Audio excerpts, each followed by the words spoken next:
right, good. Well, I don't even know I don't know when people are watching. So it might be morning, might be afternoon, might be evening.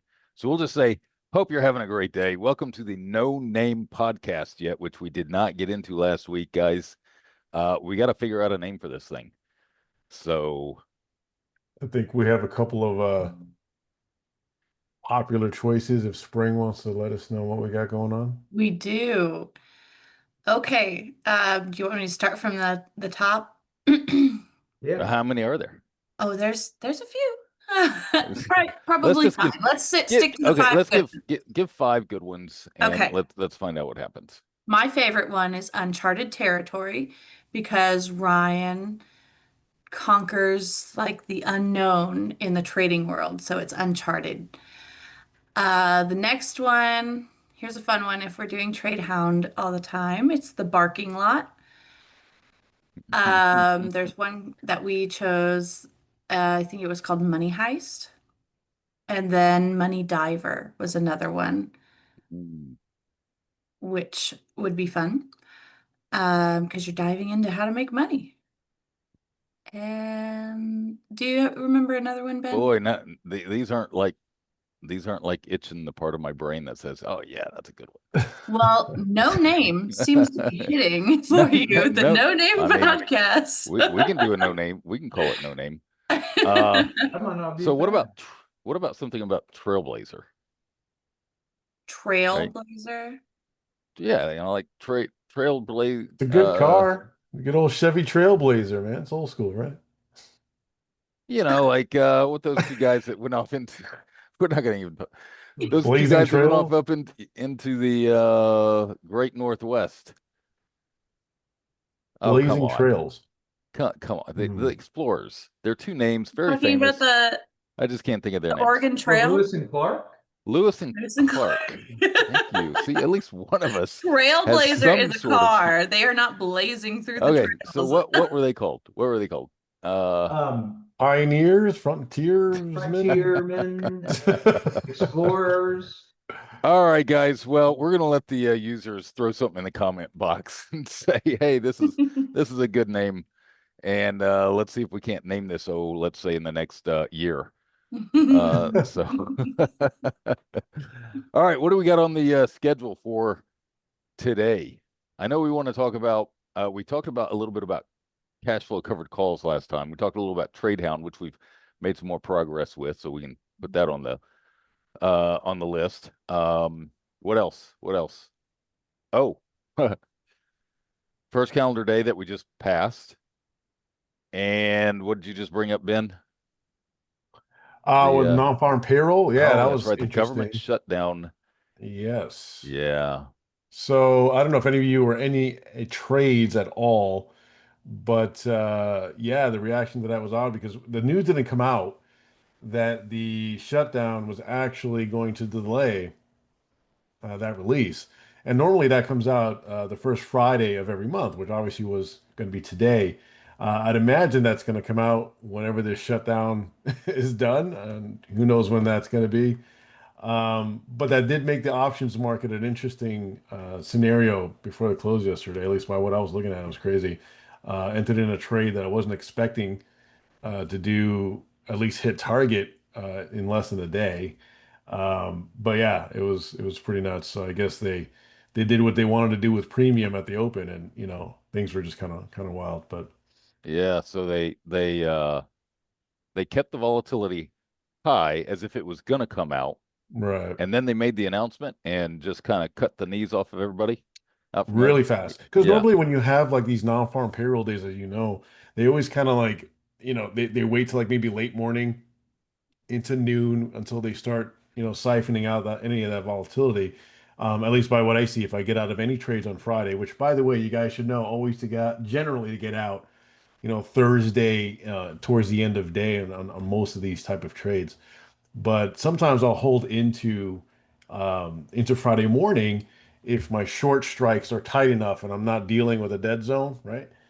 But yeah, it was definitely weird because it was basically the same reaction you would get if you were within a profit peak towards the middle to end of the day, but it was right in the morning for me. It was pretty weird. Mm, So mm. It's pretty instantaneous, and that was for Monday. It was next week's expiration. I did it for. So, but So yeah, did they give a date on when they're going to release it, or just no, whenever I the think government comes back online? yeah, it's supposed to Yeah. be based on entirely on when the government comes back online here.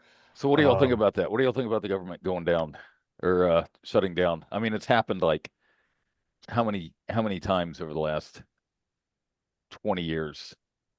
I've lost It's count, to be it's quite it's almost honest. like you Yeah. can count on it anymore. Right, Yeah, I think the market's forward looking and it's already discounted that. And right. I've never noticed it to be an issue. I mean, you can Google it or put it in AI and it'll kind of explain how insignificant it really is. I think Yeah. people The broad think there's a market. reaction, but there really isn't. I think when if I my memory serves me correctly, it's been a while now, like maybe 6, 7, 8 years, I don't know. Yeah. But there was a government shutdown, and it actually did affect the market. Yeah. Like people were concerned. What was it, for like Was, 2 weeks or something? yeah, like maybe a 15% sell off. Does that sound Was too it deep? that much? I don't God, remember it being that much, but that was the only that's time. And then you look at the market. They shut down. When was it? Wednesday or Thursday of last week? okay. Do y'all remember? No, I don't remember Um, Well, the market's actually, wasn't the it? market went surging to new highs today, and the government shut down. So that kind of tells you what the market thinks about it. So has it Right. been that Like, case for the past 20 years every time it shuts down? no, but guess what we're going to do when TradeHound gets fully functional? yeah. We're going to analyze that We're going to data. give you those We're gonna stats. the data will Love be in there. it. Actually, Uh, that so- is interesting you mentioned that because there's so many little small catalysts. It'd be interesting to see what makes the market have a knee-jerk reaction versus not. So yeah, that would be yeah. Right. interesting to see.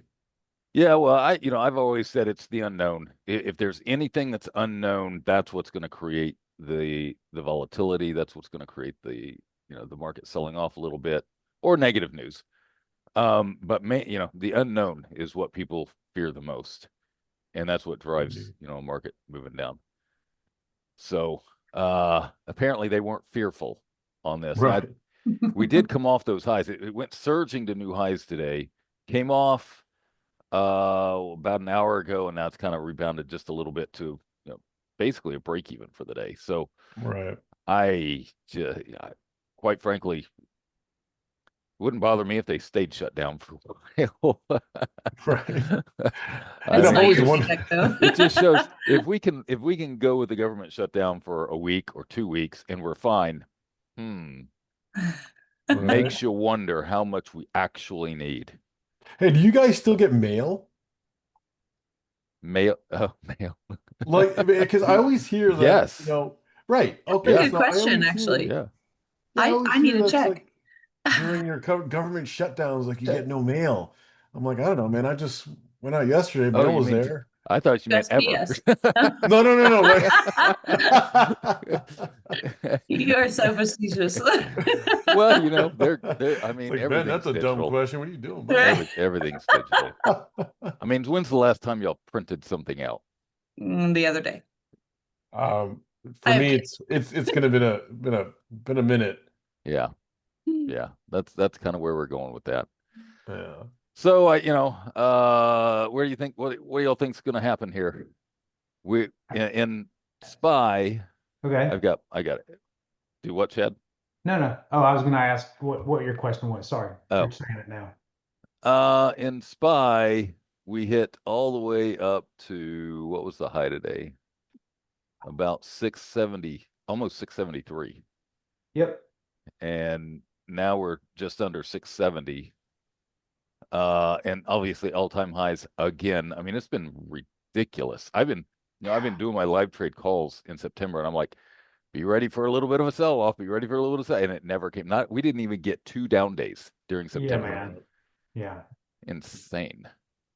And I think we mentioned that last week, but I'm still pretty ticked about it because I do best when there's just a little bit of a break about once a week. That's all I need. Right. And clean house. But when you don't get a break for eons, so like today, one of my positions had a $4,000 swing. Wow. Oh. because that's all I need is a little bit of a break. Now it's given some of that back, but if it stays right here, because it's based on time, most of it. If it stays right here, I'll make all of it back. What strategy are you trading with that one? It's a hybrid cash flow option insanity That's what I trade. thought of. Insanity. Yeah. So what I do is I don't remember if I mentioned this last week or not, but I put on a certain type of trade that has very, very, very little risk if the market stays the same or moves higher. But if the market moves down, it doesn't have to move down very much. I'm going to make like 4 to 5 times what my risk is. And sometimes I can actually make a little bit of money if the market stays the same or moves up. Not always, but that's one of the things that I like playing because stocks are sideways 50% of the time. Mm. So y'all have no opinion on what October is going to bring for us. I think we need to put Nice our weather. reputations on the line. No. Pause. Who is the preacher of you cannot predict the market? You don't know. This is what this exercise is for. We're going to prove to everybody that you can't predict the market. Let's go. Go, Ben. What do you Well, think? you know what's Up interesting about that? Before I get into my pick right here, looking at just monthly data, right? And this is what's going to be really interesting about TradeHound. You could look at, and this data would be very easy to even kind of siphon through because you could look at how many consecutive monthly positive months you could look at and what the market has done in a row to the upside. Now, if you look at a monthly on the Qs, for example, we're on month 7. This is starting October. If she closes 7 months higher, in a row. it would be 6 already. So if she does it in Already. October, it would be 7. And that, at least in my career, I'm not that old, but at least in my career, is pretty unheard of. So I'm going to guess that the market is going to close lower in October. You know what we should do? We should take a put that poll in Trade Partner, and I mean in TradeHound. Yes. Find out on a monthly basis the maximum consecutive number of months that the market has moved up. And the probabilities of a 7th month in a row. It's 50-50 no matter how many times it's been doing it. But right. But if you have if you want to be probabilities true on your statistics. Side. So you're saying down. Big down, small down? I'm gonna say, honestly, I think we need to test. Here, let me pull off. But about 2/3 of the time, October's up, going back to 1950. We need to test on the Qs. I watch the Qs quite a bit. Let me pull up SPX here. We need to be in the ballpark around 6,600 come the end of October for any kind of rally, in my opinion, into the holiday season. We have to be around that area. If we're above that, I really don't see a holiday rally coming in, but we need to be around 6,600. That's my call on SPX. Okay. All right. Chad, what's your call? Just if we rally into the end of October, I think we do. Okay, so you think we're up? I think the market's risk on. I think you might be right, and which sucks for me. But spring is going to be the decider here. No, I love the best I haven't said what I'm going to think it's going to happen. I think it's going to be up. It's always up. Every time you think it's going to be down, it's up. So I'm banking on consistency. You know why what Ryan says it's going to be, it is the opposite. Wow. Hey, at least you still make money. Yeah. So, you know why we don't worry about it here? Because we know to go long and hedge. Yep. Properly. That's right. Yep. That's right. So we don't care. That's exactly right, Chad. I Hey, don't Ryan's care. course, he kind of knows what he's talking about in that regard. You know, if there's other ways to do it, but he does it probably a more efficient way, I think. So my call, I'm looking at the chart. Yeah. You know, and I'm a reversion to the means guy. Yep. Come on, yes. Ryan has had some sense. I think we they have no idea what's coming on with TradeHound, do they, Ryan? No, they don't. We can, there's some ideas. I think we drop to about 650 in SPY. Boom. Yeah. Good man. And we 650 we each buy. already know it's not going to happen now. But I'm gonna give my butt. Yeah. In that, um, if it happens in the middle of the month, I think we rally at the end of the month. I agree. Okay. I agree. You can't do So that. You can't No, I have do. No, both. really. I No, just that's did. kind of without convoluting things. The market is definitely bullish. If we, it depends on the speed. If we get this any kind of movement down before the end of the month, he's absolutely right. The Yeah. market will find some support in that level. Yeah. I Well, So you swung $4,000 today. I mean, it's gonna. no, that's just my position.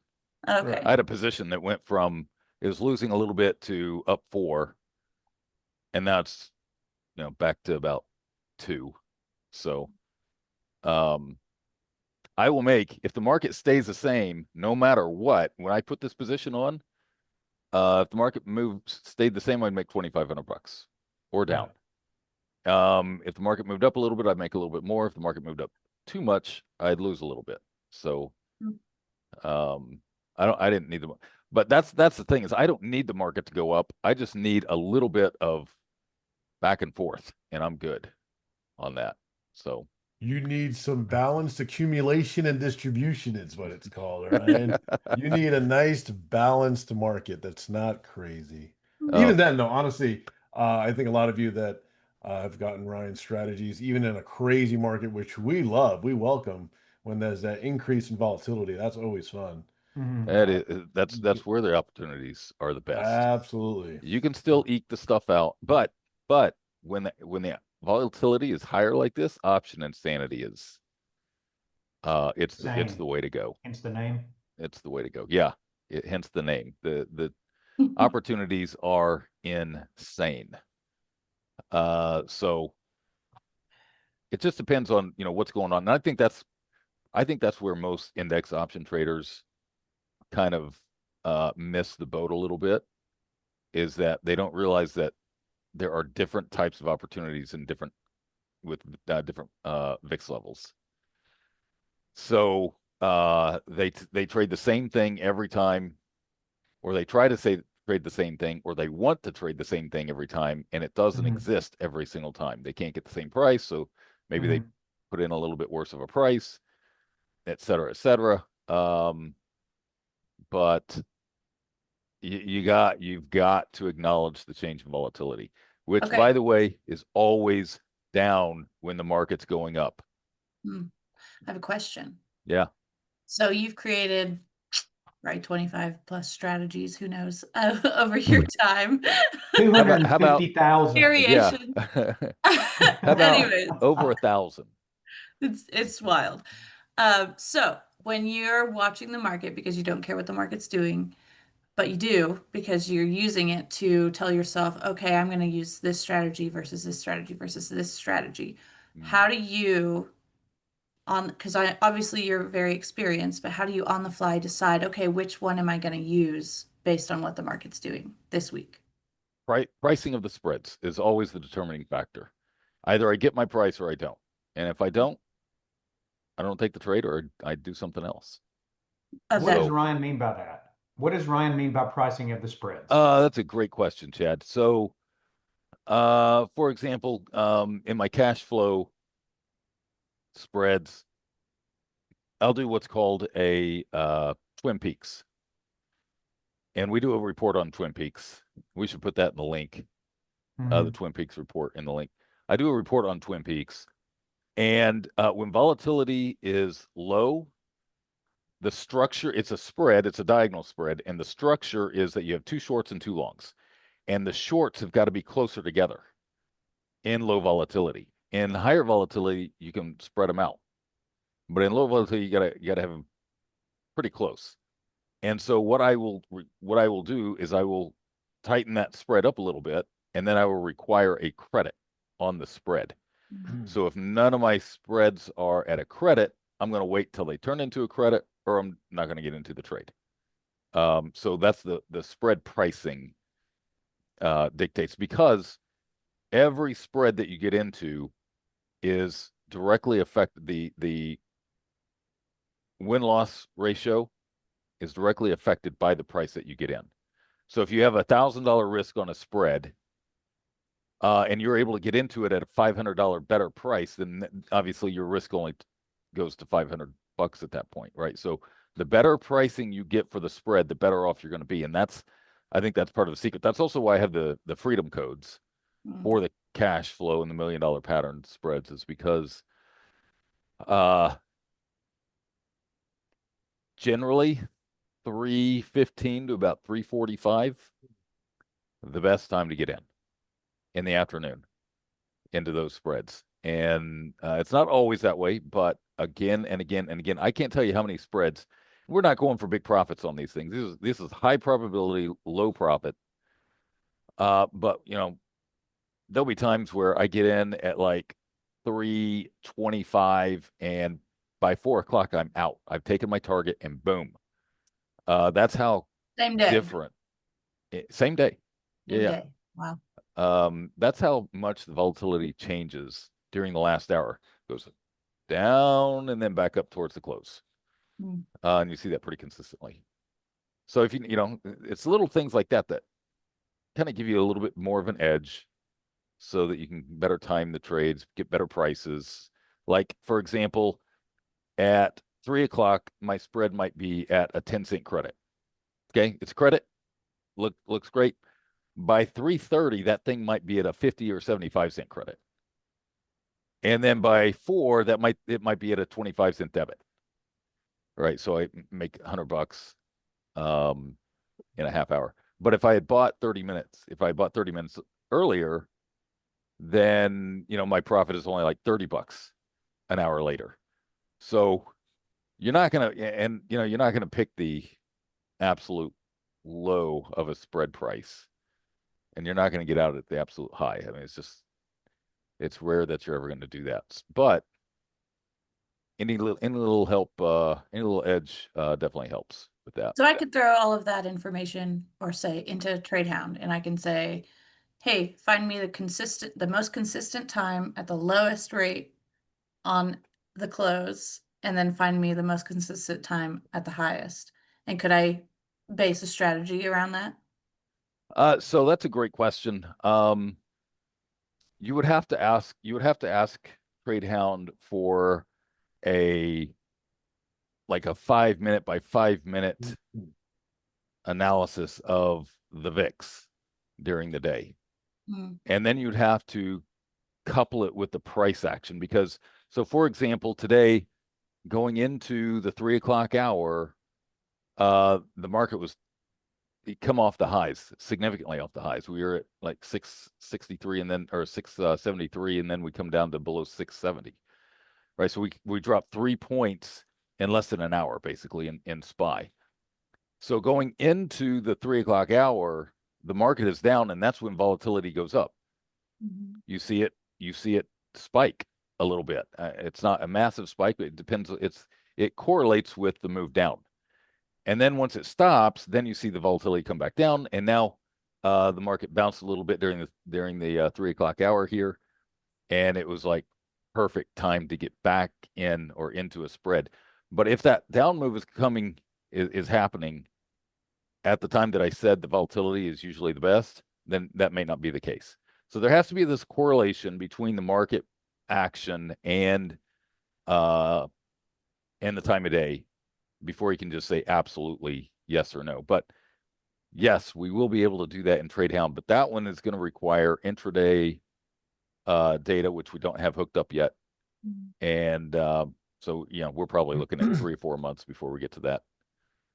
And one other thing to keep in mind, because we get this question asked quite a bit, especially with getting in and out of that type of trade, is do you have to be worried about pattern day trader rules? And I will say that first off, I think it's dumb. I've always thought this rule was super dumb, but we can't do anything about it until somebody with some sort of gumption comes in there and gets rid of it. But to answer your question, guys, for the type of trade that Ryan did, where he got in at say 3 o'clock, 3:15 rather, and got out before that closed, that is considered one round turn, and that is considered a day trade, right? He's allowed 3 of those within a 5 session trading. So if he does that 2 more times within 5 trading sessions, then he would be flagged as a pattern day trader and would require 25,000 in his account minimum and maintain that balance and higher. Now, if you got in, because a lot of people wonder, well, how do I do this and still take advantage of similar spreads? You can get in at the close or near the close and then look for your exits on the next trading day. That's how you avoid the pattern day trader rule. So if you enter and exit around turn on the same session, that is a day trade. If you can get in on one day and out on another, you're good. You're golden. Or you just take 3 a week. Or what? Or you You just take 3 a week. 3 a week. Is it 3 that triggers it, or is it more than It's Right. 3 that, yeah, I- you can't I go think beyond it's that. Oh, so you can only take 2. No, you can take 3. No, you can but take can't- 3. You can't It's do the a 4th. 4th one that triggers Okay. it. Yes. Yeah. Yeah. You Yes. know, and that's an interesting rule. I think it's ridiculous. Long story short, but if you've got an absolutely limited risk trade, absolutely capped, I don't know where the risk lie that much. Yeah. So I just don't understand Yeah, It- it's the exchange. Yeah. Exchange makes that rule. Yeah. And they're just, I try and tell people the exchange is not, because a lot of people, especially in the futures market, they tend to use the leverage that's available in the futures market, right? And that leverage is given by the exchange for a reason. And that reason is so that they will maximize their money based on whatever risk degree that they have, with people's positions, right? So they give you margin, so you can like trade leverage like tenfold in a commodity or futures market, and people will max that out. And I tell people, listen, the exchange did not give those margin rules for you to make money. They made the margin rules for them to make money. So ignore it. And that's the same thing with pattern day trading. They think somehow, and there are some people that abuse it. Right there, they got a $5,000 account and they're maxed out all the time. They're trading in and out 50 times a day. Right? That's who it's for. But the fact that they can't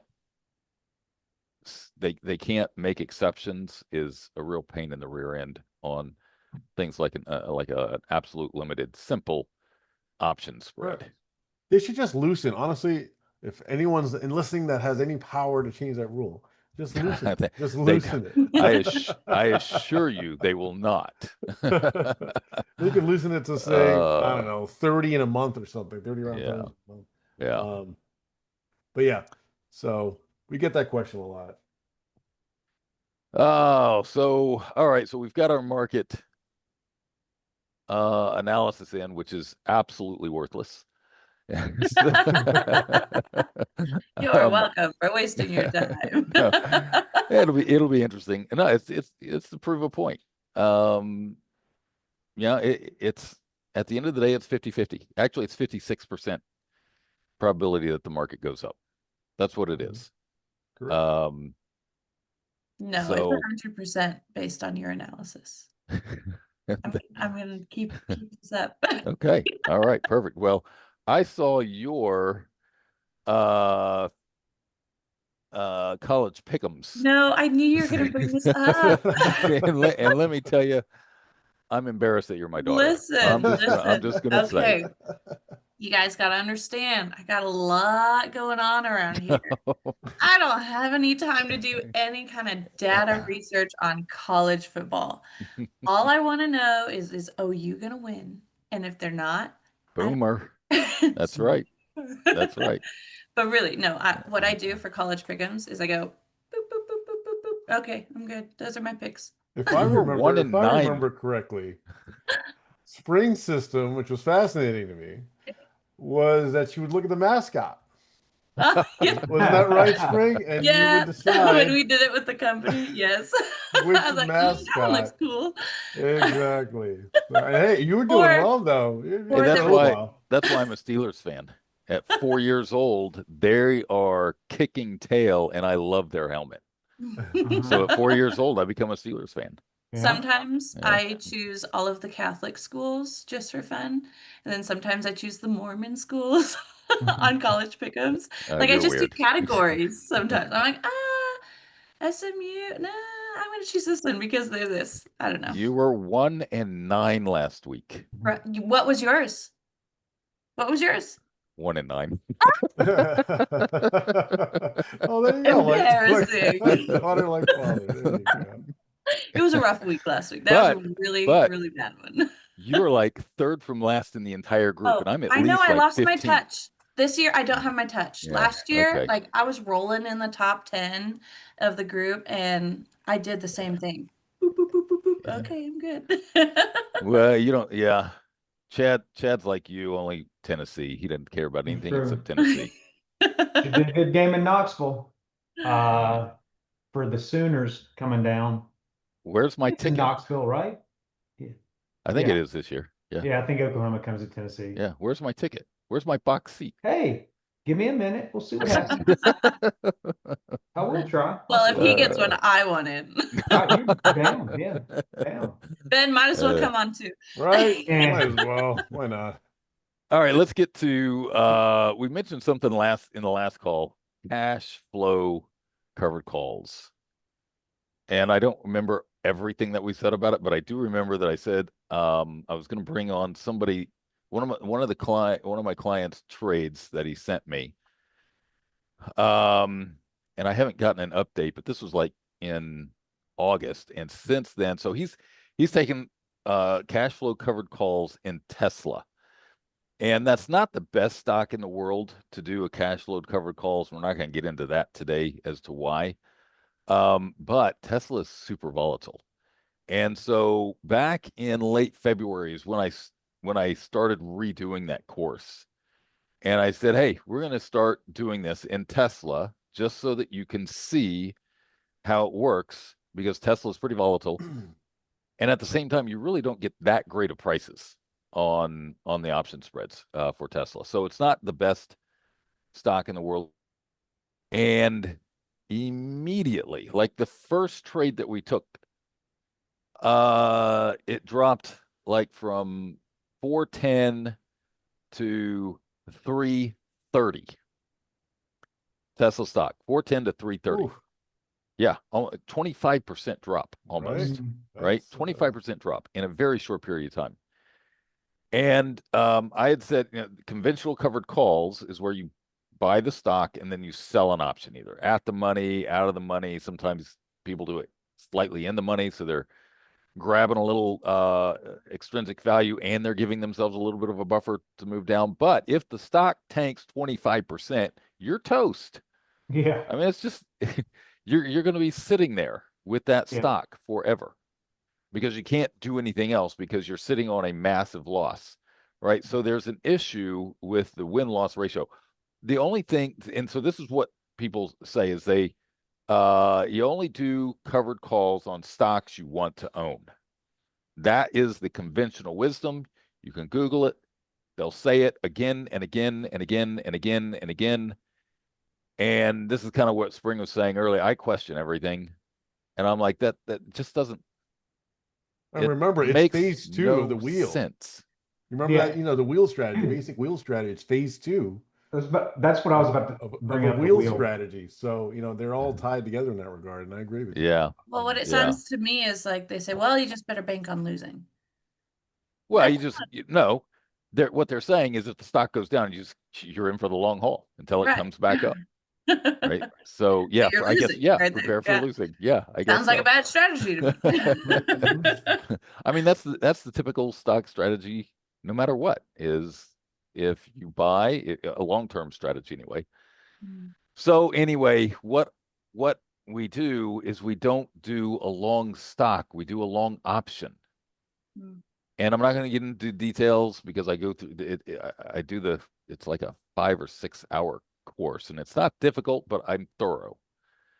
And so what we do is we don't buy the underlying stock, we buy a different option, and we allow for the time decay to work. We allow for the price market, the price to move up and make a little bit more. But if the market tanks 25%, we don't take a massive hit. Okay, so that's number one. That's the first reason why you don't want to do a conventional covered call, is the risk reward is just not worth it. And by the way, when you sell the option, you're capping your gain on a move higher. So if the market skyrockets 25% and you sold, an option that's 1% out of the money, guess what you make? A little over 1%. So maybe 2%. Some from the option, some from the price of the market. So it's just skewed. So we buy an option and we sell an option, and we play the time decay difference against one another, or synergistic, actually. And so when the market tanks, the second big thing, actually this would be third now since I mentioned the capped movement up, but the third big thing is that when the market moves down like that, you can't sell another call, because then you're locking in your loss. And so you have to sit on it until it goes back up to about break even. Then you can start selling calls again against it. And so if you get into a stock, like for example, it was at 410 in February, when we started to do this at the very beginning of February, 410. It dropped all the way. First, it dropped to 330. And then about a week later, it resumed the drop and went all the way to 220. In fact, you know what? I'm gonna share my screen here. I was about to This say is it's really probably important. better for a visual Yeah. on that, because the move was quite large. And Yeah. Yeah. It was if you quite start, large. if you're buying at the highs, that's never fun. Yeah. So I'm gonna do this here. Let me share my screen.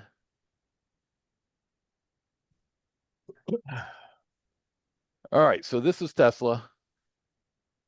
And I'm just gonna pump this What's out the here. date there, Ryan? I'm gonna pull it Oh, down. okay. There you go. SP. Okay. So here's Yep, where okay. we started the strategy right here. Yep. All right. Immediate move down to 325 here. Then you pop up a little bit, and then a massive move down to 220. All right. So if I start a conventional covered call right here, and the market drops like it does, right? I make money on my call. I lose money on my stock, but I can't sell another call until the market moves back up here because they're not worth anything. And so what happens is I can sell a call here, but then if the market moves back up here, I lock in a loss in my stock. Yeah. It's ridiculous, right? But then the market took another dive. And so let's say we got in conventional covered call right here starting in February, and we can't start selling calls again. Look how long you're sitting on this stock until it moves back up to about 400. It just did that at the beginning of September. Now you can start selling calls, and guess what? Market moved way up, and now you did not participate in this move higher with your stock, which means now if you put it on again up here, now you lose the value of your stock that you did not gain, and you only get the price on the call option. Conventional covered calls is one of the worst trades that people can make, and it is one of the most popular. So it's no bueno.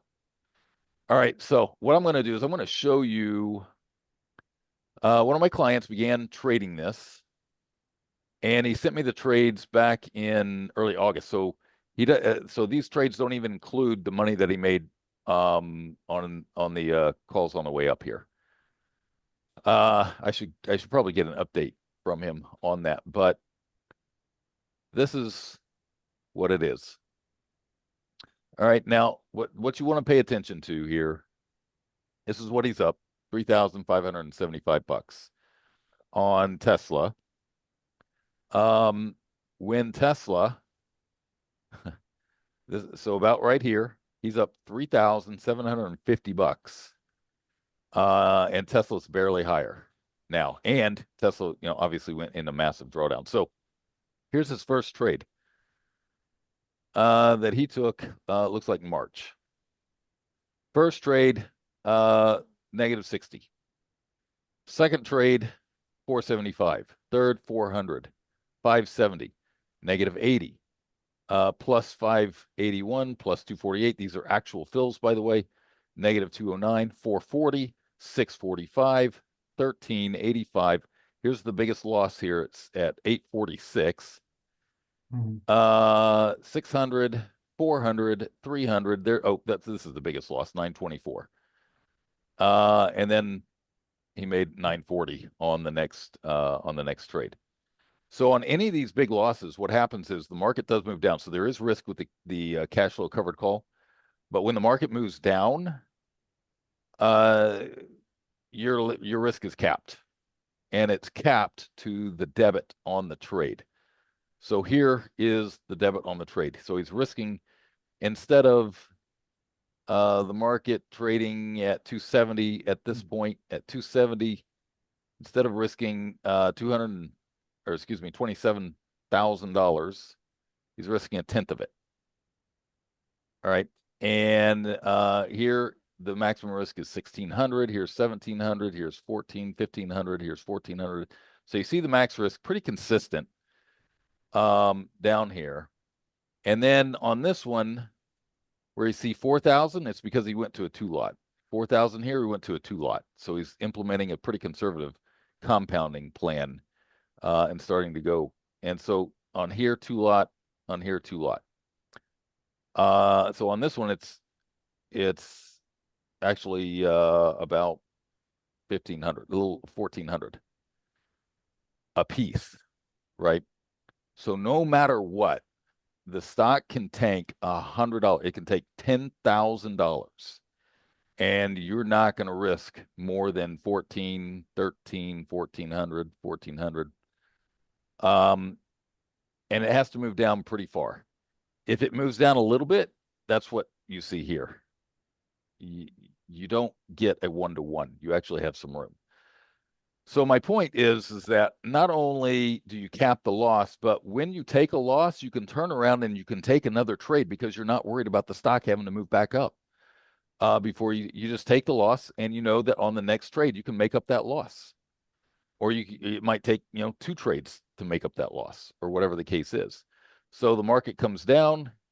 Here's probably where he lost one of the bigger ones. Market moves down in the trade.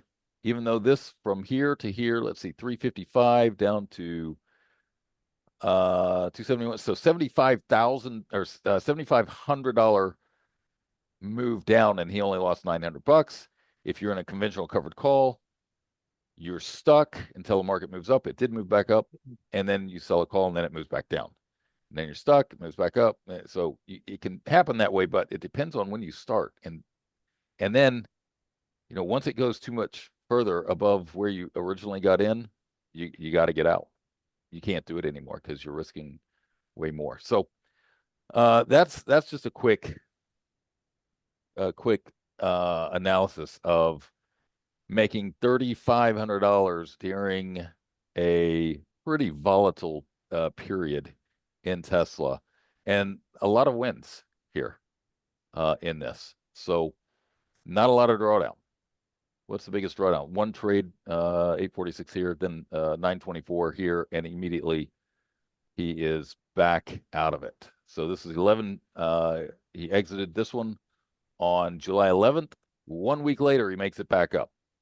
And if you're in a covered call position or conventional covered call position, you can't even take the trade after you take this kind of loss. So questions? Yeah. Did he happen to show you what he was doing February? Because it'd be interesting to know, because this is on end of March, which is kind of towards that. Yeah, I thought I may have gotten another one that he started in February. Right. So I need to look, because I have several clients who sent me their trades. Right. And I may be so I think there's another one that started in February who started off with a loss, like $1,500 loss, almost the maximum amount. It took him 2 trades to make it back, and then he very similar to this. So unfortunately he doesn't have anything there that. Gotcha. Yeah, so anyone watching, just so you know, even if he has, let's say he just happened to have 2, 3 losers in a row, you're still reducing your drawdown by so much Yes. Yeah. versus just holding on to the stock and praying for the best. Yeah. You Yeah. know, it gives you options, no pun intended, in your And position. and you are still capping the potential gain, Right. right? But you can if the stock skyrockets, you can still put on another position because your risk is going to be the same or very similar no matter what. I mean, And you're capping your upside in a conventional cover call anyway. So exactly. So that's kind of the 10-minute lesson for the day, I guess, on that. I think it's awesome to see in action how it doesn't matter if you have a loss or the consistency of taking the trades, that you can see, okay, this is a quality strategy right here. When Yeah. you compare it to what Tesla actually did in the market, I mean, that is really cool. Yeah, it's not perfect. There's no perfect strategy. It's not the holy grail. You're just putting the odds in your favor, and you're being consistent with putting the odds in your favor, and it's like the house. Yeah. They're going to lose some, but ultimately, people keep playing, the numbers work out, and the house wins almost every time. got to stick with it, guys. You got to stick with it. Gotta stick with it. Gotta stick with it. If So it's good. we also have a scan. Did I show that? Mm-mm. I should probably show that too. Hang on. Let me pull that up real The quick. covered call scans. Yeah, the covered call scans. I had we had a slight tweak to that too, which was nice. Let's see here. So, oh, you had a tweak to it? Yeah, I had the sorting more efficient to what we were doing when we initially had these out. So now we've done even more of the work for you guys. So when you get these scans, you'll be able to, at a better glance, see which opportunities pop out to you a little bit better. Yeah, and I'm going to show this with the caveat that you got to check the prices because these options have large bid-ask spreads, and sometimes the quote is not correct with regard to what you'll actually be filled at because of how wide this bid-ask spread. So it's just a matter of double checking. Let's see. All right, so here it is. Cash flow covered calls, and we're looking out at 1017. We can actually look at 1010, I guess. And you'll notice here, so Adobe, I love Adobe. I love Yeah, Adobe. yeah. I think it's a great trade right now. Fantastic. Got Pepsi there too. Lucid. Got some good Yeah. Yep. Hmm. So what you'll notice here, the debit, that's the risk on these trades. Now it's not necessarily the best one. This is kind of more of like to show you which stocks are providing the opportunities. I go into details on picking exactly the right options. And it's not difficult, but half the work is done when you see the stock and it's just a matter of, okay, is that the exact option spread I want to trade, or is there something else? Is there something a little bit different? So on this one, the debit, $500 in Adobe. I will probably go a little bit bigger on the risk on that one, personally. But it's $500 debit. The potential gain is 467, and that's if the market stays stagnant. So you have the time value, and your gain is half of what your maximum risk is if the market makes a pretty decent move to the downside. So you see 87% risk. Again, it might not be, that debit might be a little bit bigger than what that's showing, but you have two of them right in a row, so that might be okay. But I sort these. This is 10 to $500. I sort based on return on risk, and I'll often, like, for example, where'd my chart go?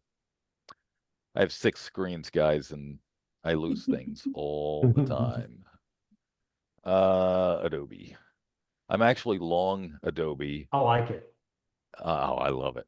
I, I'm I'm actually long sorry, dude. Adobe. I hope I didn't jinx you, but I Oh, like it it. doesn't matter if it I'd moves get down, buy I'm buying side. more. I'd get buy side on it. Yeah, if it moves down, I'm buying more. So, but you got to understand, I have a very small, I have a very diversified portfolio. So when I buy more, I'm not like loading the boat. So no matter what any one of my stocks does, it's not going to hurt me. Right. So this is Adobe. This is kind of give it a little bit longer. You can see going back down to 2022, we're almost at the 2022 lows.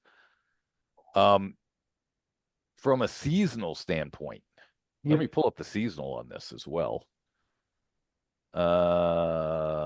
Looks like, yeah, that's interesting. Decent play there. Let's see. Whoops, I had a super seasonals window open, but I can't find it, so I'll just open it again. Yeah. All right, so I can tell you if you want. You looking it up, Ryan? yeah, I want to show Okay. everybody. So this is Okay, super yeah. seasonals, in case somebody wants to subscribe to super seasonals, which by the way is just fantastic. So we're gonna go Adobe, right? Yep. We're just gonna do a search. Then we're gonna come down here. It's gonna show us this. All right. So what this is this is the seasonal chart, and you can see here 10-2. We're about where the low is, and on a seasonal basis, it looks very good. But from a yearly basis, this has moved up 74% of the time by an average of 31%, going back to 1987. That's insane. That's an insanely good stock to be in. And with the market where it is right now, tremendous. So on this one, we can tighten that up a little bit and just kind of see that's about the same. So here,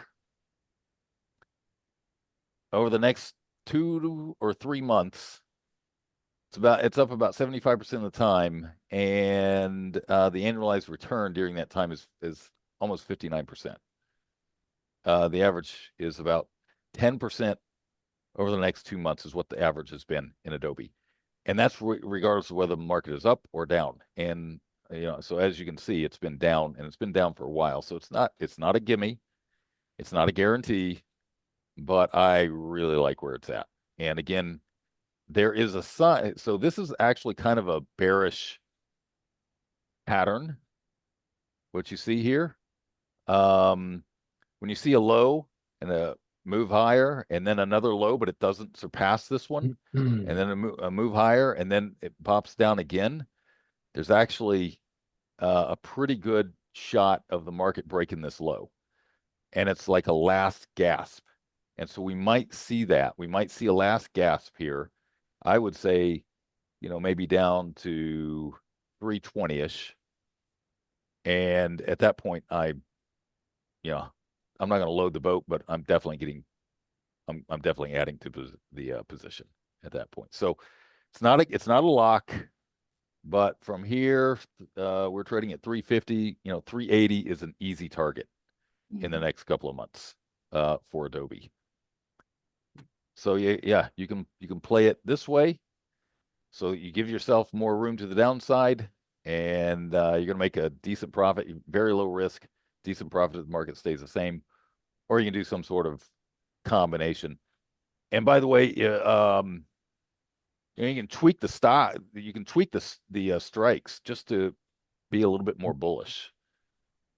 If you put them up a little bit above the market, you're a little bit more bullish. You put them a little bit below the market, you're giving yourself more room for the market to move down, and you still make money. Is how that works for the cash flow covered calls if you want to try and do that. But this is the scan. You can get on board with the scan as well. We talk about a lot of products in this thing, and we should probably, what we should do?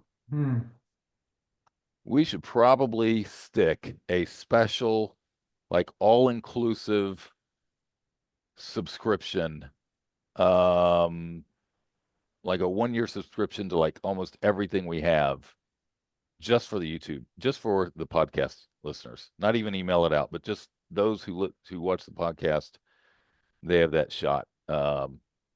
We should think about doing that. Stick a link. I can get it put together. Yeah.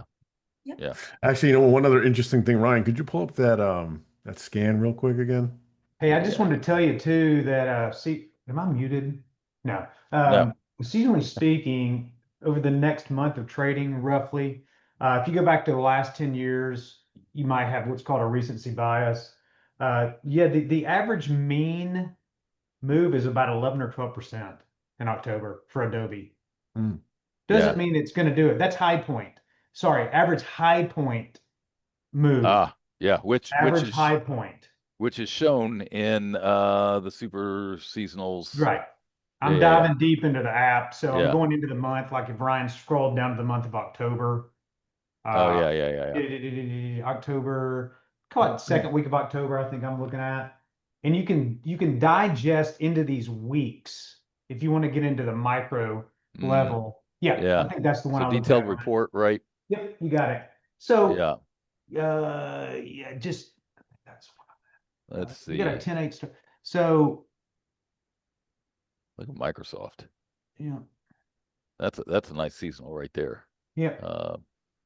You can really geek out on this stuff, so yeah. You know what I mean? Yep. And then you're going to be in like every single stock that you find. Yeah, right.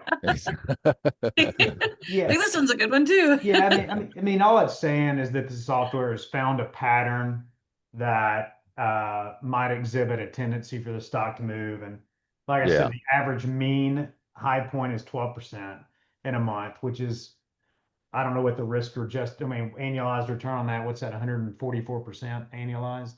Yeah, that's pretty good. Pretty stupid. So here's the scans up again. Yeah, so I wanted to point out one thing that I think a lot of people forget, which is super important, is that if you look at Adobe, great stock, but it's $346, right? So if you wanted to do a covered call on that thing, you got to put up 30 grand. And you got to get 100 shares, but you can leverage your money a lot more effectively by doing a spread. And the same thing holds true for Tesla. You're tying up a large, I mean, depending, of course, on the size of your account, but it's still a lot of money regardless, to put into one stock, just to tie it up when you could leverage your money and get sizable returns on any kind of move up. So that's just one thing I wanted to point out, because you're looking at a $500 risk or 533, 870, $1,300 risk on Adobe for these positions, and there's no way you're going to be able to. I mean, you can get in, obviously, if you bought a share or two, right? But you're not doing a covered call. You're not doing anything like that. You can't sell any premium against that until you're at least one contract worth. So, it's definitely a far cry from putting up 30 grand versus 1,300. Absolutely. And I might be wrong, Chad. Maybe you can look this up, but I think Adobe might have an earnings report coming up. They might. I was looking at my chart. Hey, Ryan, a question. Assume I'm a novice, because I don't know who's on this podcast or going to be listening to this. Wouldn't I always want to take the highest return on the risk trades, Ryan? So if it's real, that's maybe. Right. Maybe. Right. So maybe. So the market's given me 35% return on risk. Is it because there's higher odds of that happening? No. I mean, they're going to give me 87%, but what are my risks? So I'm starting to think a little deeper as a trader, but as a novice, if I were to go tell my dad or mom, they'd be like, I'm doing that 87% return on risk. Why wouldn't I? So is there a little more to it, or how do you look at it, Ryan, for if there was a beginner? So you can actually put one of these on that have like maybe a 125% return on risk, just by putting it a little out of the money. Right. So you can skew these numbers by where you put the spread relative where the market is. Right. And if it's if you put it a little bit lower, you're not going to get as big of a return, but you have a wider range where you're going to make money. Like you're giving yourself a little bit more down room. The market can actually move down a little bit more, and you're still going to break even or make a little bit of money than if you were to put on the one that's a little bit more bullish. So if I'm bullish, like I am with Adobe, I'm probably going to go a little bit higher on the strikes and actually get a little bit better return on risk. And I don't care, by the way, I don't care about earnings on these. The earnings was on the 11th of September, actually. So it passed already. Okay, there you have it. yeah. There you have it. So then the next question is, can we really get filled at this debit? I can tell you as soon as we get done here, which will be fairly quickly, I'm going to go and look. Run it through the matrix. Run it through the matrix, guys. Yeah. So, all right, let me pull that. Oh. All right. So there's our hopefully valuable information for the week. I think it had tons of information. That was very high trader-esque this week. So fun. All my Tao subscribers out there, congrats! You guys had another winner. Really happy. Tell us a little bit about that, by the way. So we had we closed out. We basically trade mostly the Qs. Sometimes we'll do SPY, but we just closed out another winner yesterday. We closed out of that combo. So we do a bullish and a bearish, and then we manage accordingly. That one we didn't have to manage because I had them leading a little bit more bullish, and we got out on that run yesterday at the close. And this year actually is doing quite strong. So we're happy all around. I know we get occasional guys coming in and giving me the comments. I love you guys. I love you all. Appreciate it. But Tao's going strong. So it's a good program. Awesome. Did you start new on a 5K or are you revolving with what you're building? Yeah, no, we continue it. Anybody that comes in new, you guys will always have the compounding plan, so you can start from 5 because you'll see how we transition down to where we're at now. But I also keep a column that shows non-compounded returns. If you just didn't have, the confidence to compound at all, you could stick with one lot and you're still at pretty decent gains with this. So can you tell us the difference year to date of what didn't pull up there. I think we're at, and these are actual fills, by the way. Yes. Right. Yes. So these, we don't report fake fill. And on top of that, I always tell anyone, we had a gentleman who was looking to join the program, and he was asking how accurate would the results be versus a new member. And I told him always just lop off a third of what you see. And that'll get you a good idea. And that includes trader mistakes.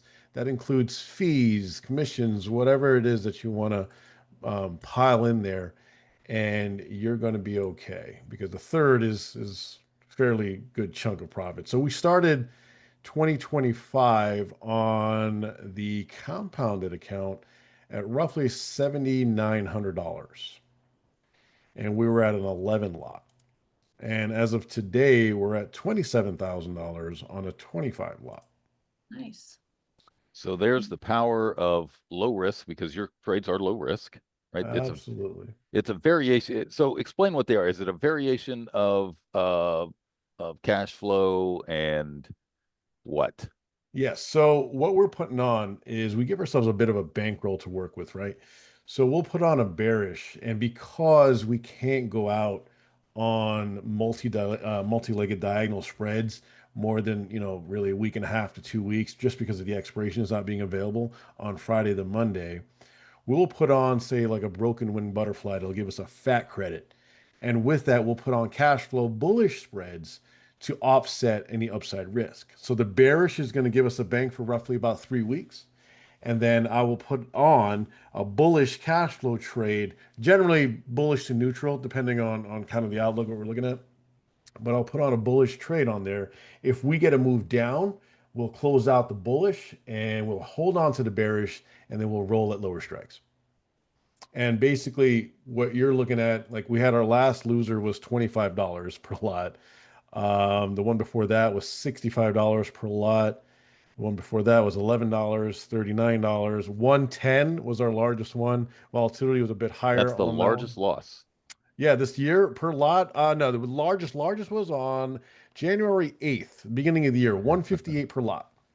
That's it. $158 has been your largest Yep. loss this year. And our largest winner was right after that. Our very next trade, we won $387 per lot. Nice. And so you've taken through compounding and consistency 7,900 to 20 what? 27? 27.5. So $20,000 Yep. on the And year we so started far. at, and last year we had started. So here's what's interesting about and beautiful thing about compounding, right? It really speeds up once you start getting into lot sizes. And sometimes we Yeah. do play. We haven't played SPX actually this entire year. We played SPX last year, and I found that a lot of the subscribers just preferred the Qs Yeah. and Yeah. spies. So we just kind of got away from the SPX, which is totally fine by me. And but even then, we had some really decent returns last year because the account had gone from 7,000 to 9,500, and then we had a drawdown at the beginning of the year, which was that 158 that we saw, and then from there it just started moving really high. The lot size just started really compounding quite quickly. So I was Awesome. thinking about just kind of pausing it there at 30 and just starting fresh. Uh, Which I you don't can think do, you should. right? I think you should show us how far you can bring it. Well, you know, the way it's keeping it realistic because it starts becoming more of a mind game when you start piling on those lots. Okay, here's a So suggestion. yeah, okay, Take 5 grand from your winnings all right, and do 2 different ones. So we can yeah, see No, that's a good idea. how Except how that's a good big it idea. can it's grow. good. So the great thing about the way that you're doing it is they actually, if they have trade partner, they actually get the signals in trade partner. So all they have to do is Yep. click, yeah, push trade, make this trade. We actually omitted that. We forgot that. Yeah, so Yeah, you yeah, get the trade exactly from me. Now, if you're trading a larger lot size, that's the only thing that you're going to have to adjust. So if you are compounding your account, I'm going to send it to you as a one lot, right? yeah. So you would change the ratio that what you're trading at. So if you're at a 10 lot, you go ahead and change to the 10 lot.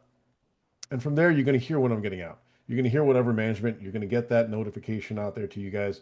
And I send that pretty much, actually, honestly, I send that right when I get filled, if not sometimes before I even get filled on the exit or management on what we're doing.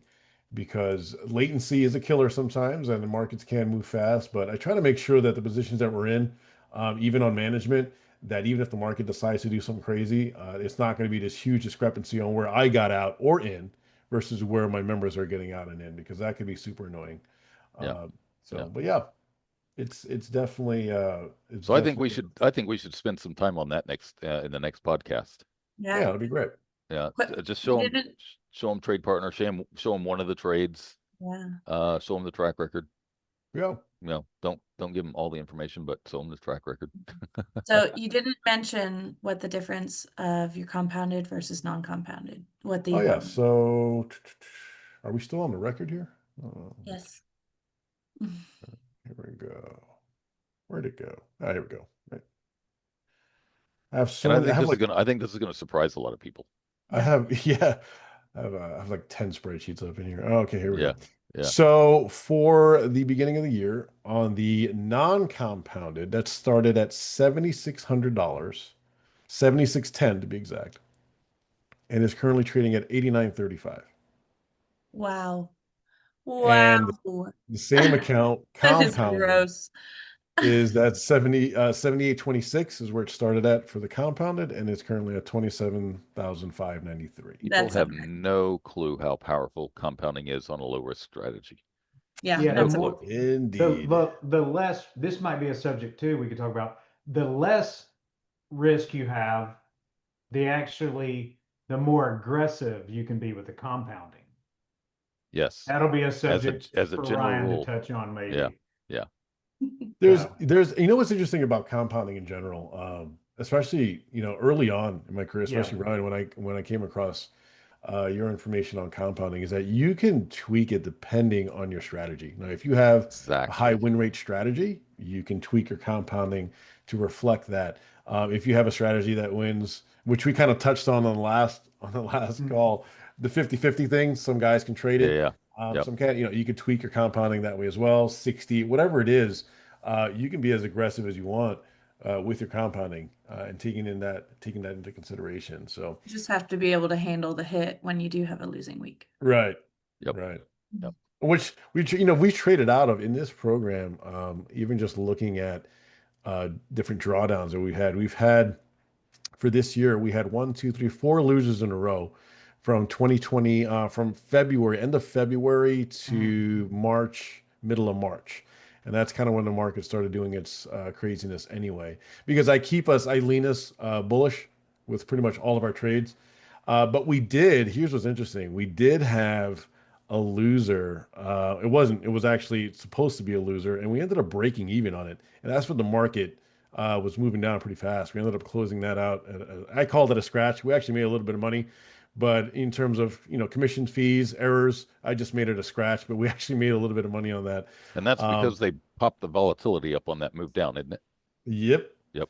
And it's just about that management, guys. When you give yourself flexibility to manage your trades, you give yourself that opportunity to be right. And that's pretty much what we do with the Tau. We get you guys into trades that have that higher probability. But if we're wrong, we can adjust and hold on to that bankroll for as long as we need. So, and anything that we've ever lost on was on something that was just, I mean, the market just went boom immediately. Like we basically ended the spread, at the top of a move before it went down. And at that point, there's really nothing that you can do. But our losses are always limited, and that's kind of the key. Yeah. Yep. Yeah. So we have a pretty big list that we are going to need to touch on in the next podcast. So we should probably bring this one to a close. Markets are about to close, and I need to go tend to some trades. So On that note, all right. yeah. So guys, hope you enjoyed today's podcast with, I can't think of any funny names to call you guys. I'll have to pre-think that one in. Hey, we can leave it to the audience as well. You guys can think You of guys the are names of just the the podcast. hooligan. Remember, All I right. love you guys all, but And don't forget to give your name suggestions in the comments, like and subscribe. There you go. You All too. right. Ben, Spring, Chad, and Ryan are signing off. We'll see you guys next week. Wait.